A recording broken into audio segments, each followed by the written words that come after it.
Napadaan ako kahapon dito sa may Recto Corner, Quezon Avenue dito sa Maynila. Sarap ng mangga. Magkano yung mangga po, boss? 40, 50, 60. Sa'yo 50.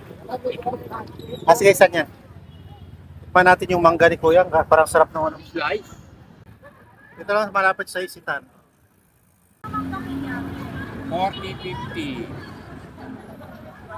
Mainit pa yung bago. Musok pa yung bago. Bayaran muna natin. Ayan. 40, 60. Okay, thank you. Mainit pa yung bagoong, parang bagong luto. Pwedeng mamili kung ano gusto mo ipalagay, pwedeng asin or pwede rin yung bagoong. Masarap yung timpla niya ng bagoong. Match talaga siya sa asim ng mangga, medyo maalat-alat at manamis-namis.